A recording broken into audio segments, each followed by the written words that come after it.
kembali bersama dengan saya Gus Rahmat Bayrunzo dalam analisa Gus Rahmat. Senang sekali siang hari ini saya bisa menyapa sahabat-sahabat semuanya. Kebetulan hari ini saya berada di Cirebon. Kebetulan kita sedang belajar, kita sedang kunjungan berkaitan dengan bagaimana rekrutmen tenaga kerja dan juga bagaimana tentang pengiriman tenaga kerja ke luar negeri ya. Nah tentu kita tidak menyanyiakan waktu. Kebetulan kita ini di ruangan salah satu tim ya dari PT Pesona Marin lah. Kita pinjam tempat aja ini ya. Sahabat-sahabat semuanya masih berkaitan dengan hal ihwal. Hal ihwal yang masih ramai. Ada satu hal yang menarik yang perlu kita diskusikan saat ini adalah ternyata adanya modus pencatutan, dugaan modus pencatutan surat tanah dibongkar warga desa Kohot, orangnya masih hidup dibilang sudah mati. Nah, sahabat-sahabat semuanya, tentu di dalam peralihan hak ya, di dalam peralihan hak atas tanah itu harus ada sebab ya, harus ada asbab. Apakah itu jual beli? Sehingga peralihan hak itu jelas ya, bukan kemudian simsalabim kemudian itu berubah. Nah ini menjadi penting bagi kita untuk dibahas ya. Dari Tangerang di Suwaidi, salah seorang warga desa Kohot Kabupaten Tangerang membongkar modus pencatutan sertifikat hak guna bangunan SHGB dan sertifikat hak milik pagar laut di Pantai Alarjiban. Nah ini daerah Tangerang ya. Nah tentu ini menjadi menarik bagi kita. Kenapa? Karena ternyata ini orangnya masih hidup ya, orangnya masih hidup, tetapi di situ disampaikan bahwa pemilik tanah itu sudah meninggal. Kita baca berikutnya. Polemiknya, penerbitan sertifikat tanah itu diduga tidak berdasarkan izin dari orang yang bersangkutan. Bahkan nama yang ada di surat tanah itu orangnya masih hidup namun dibilang sudah meninggal. Ya, luar biasa ini. Kami ini masyarakat Kampung Alarjiban Desa Kohot itu sudah melapor ke Kementerian ATR ya. Waktu itu kemudian ATR dan KPK pada tanggal 10 September 2024 kami sudah melapor masalah ini apa? Patok laut sama sertifikat laut, ujar seorang berinisial K dikutip pada hari Senin 27 Januari bukan 27 Desember 2025 ini ya. 27 Januari 2025 mungkin maksudnya seperti itu. Dia mengatakan saat melaporkan kasus tersebut juga sempat melakukan audiensi dengan staf Kementerian ATR BPN, namun mereka tidak tahu menahu soal pagar laut dan sertifikat laut. Sahabat-sahabat semuanya, yang menarik adalah bahwa pagar laut itu ya, kalau kemudian dengan maksud dan tujuan itu adalah untuk menahan dan lain sebagainya dengan berbagai macam argumentasi yang ada, tentu itu tidak masuk akal ya. Kemudian juga kalau mendasarkan bahwa pagar laut yang sepanjang 30,16 km itu agar kemudian terjadi sedimentasi, pertanyaan berikutnya, akan berapa tahun, akan berapa lama, bahkan berapa puluh tahun sehingga itu nanti akan terjadi sedimentasi. Pertanyaan berikutnya, apakah pengembang kemudian juga akan mau menunggu hal yang seperti itu?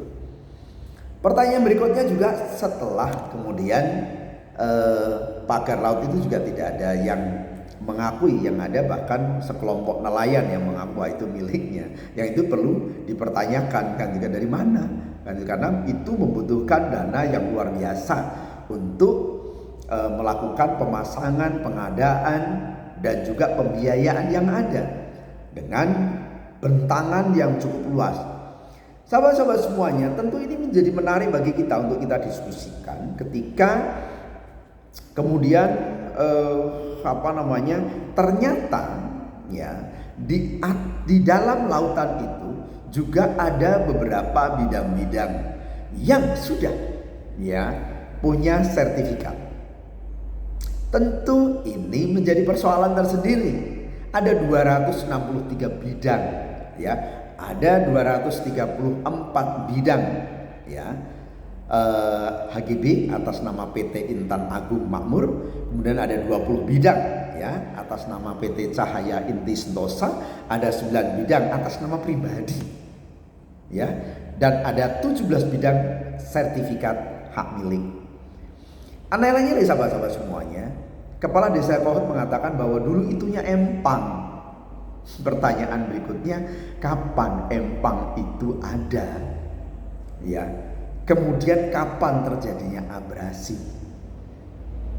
Yang harus kita ketahui, ya, kalau kemudian kita menggunakan logika hukum, ya, berdasarkan ketentuan Undang-Undang Agraria, ada tanah itu yang hapus, ya, karena abrasi dan lain sebagainya. Selesai itu selesai.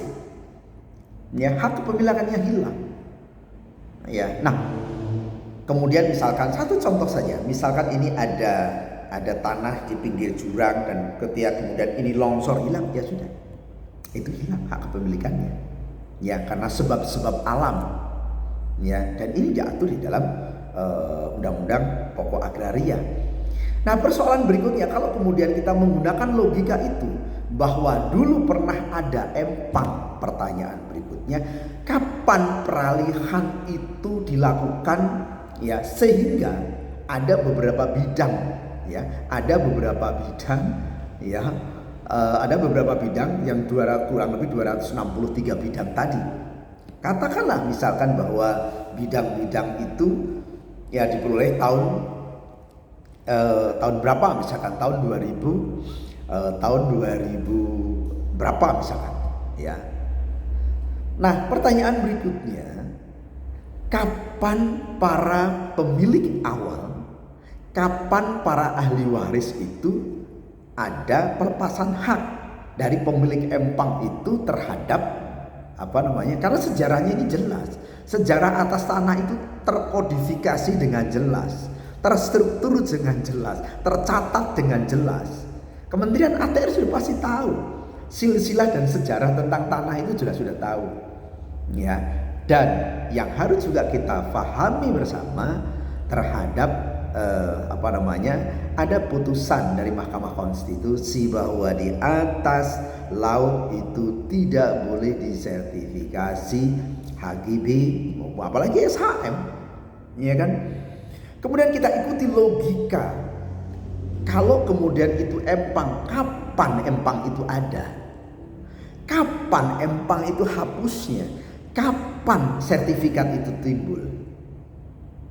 Ya, dan ada sekarang itu sistem yang bisa menilik tentang sejarah, yang saya yakin ahli geologi, ya, Kementerian ATR juga saya pasti meyakini mempunyai keilmuan di bidang itu, sejarah terhadap tanah itu, ya kan? Ini menjadi pertanyaan yang besar. Dan ada hal yang terus terang memang menggelitik hati kita ketika ada ini pernyataan dari siapa ya? Pernyataan dari mohon maaf sebentar. Ini pernyataan dari kuasa hukum proyek pantai ini.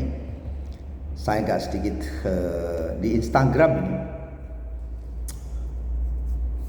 Kurang lebihnya begini.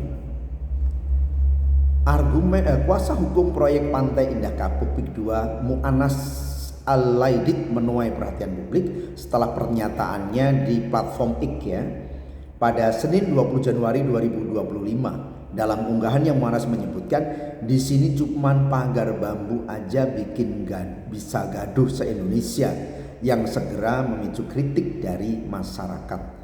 Ungkapan tersebut dianggap tidak sensitif oleh banyak pihak, terutama terkait potensi dampak lingkungan dan sengketa hukum atas pembangunan pagar laut di perairan Tangerang.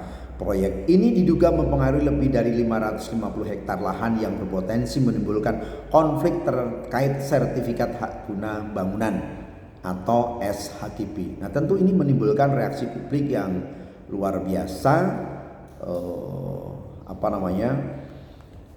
dari netizen, karena memang seolah-olah abai terhadap persoalan-persoalan yang terjadi di tengah-tengah masyarakat pesisir.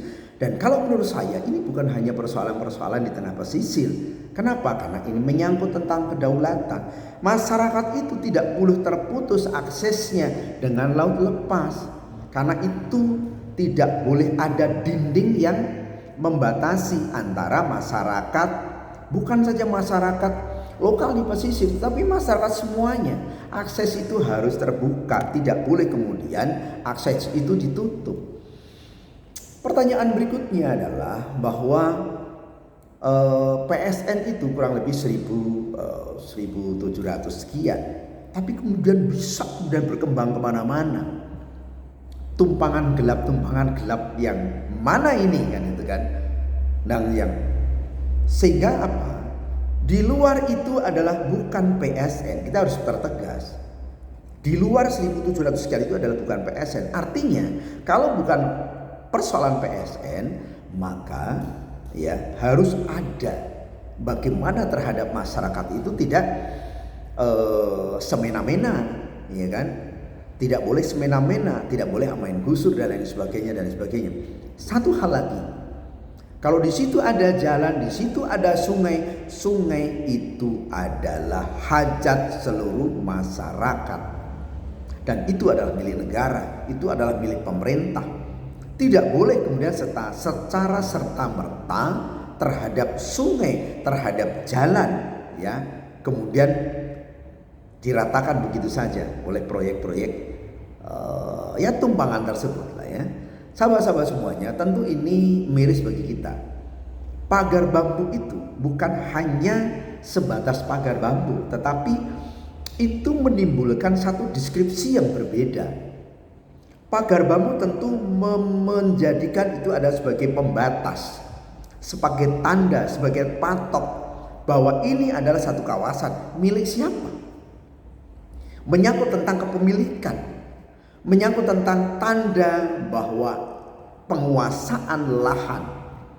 Kalau kemudian ada sebagian nelayan atau katakanlah aktivis yang mengatakan bahwa itu dibangun untuk agar tidak terjadi katakanlah tsunami dan sebagainya, itu sangat tidak rasional, ya, bukan saja secara empiris, bukan saja secara maksud dan tujuannya, tetapi kalau kemudian kita lihat bagaimana nelayan yang harusnya masih berpikir untuk sehari-hari, tetapi kemudian berpikir tentang itu, akses itu harus dibuka, bukan akses itu ditutup sendiri. Tentu ini menjadi sesuatu yang tidak masuk dalam logika apapun. Sahabat-sahabat semuanya, tentu ini menjadi penting, ya. Dan kita dukung Pak Prabowo, kita dukung Kementerian ATR, ya. Katakanlah bahwa adanya bidang-bidang tanah, ada HGB dan sebagainya, itu Kementerian ATR dapat membatalkan, ya kan? Nah kemudian kalau banyak pertanyaan, ini bisa mau cetok sekali kok, jelas sekali. Ya, ini siapa, 2, 3, 4 bidang itu siapa, dan kemudian tinggal pertanyaan berikutnya, masa nggak ada yang tahu? Ini sesuatu yang pertanyaan yang besar. Terima kasih, saya Agus Surahmat Pawirojo dari Analisa Agus Rahmat.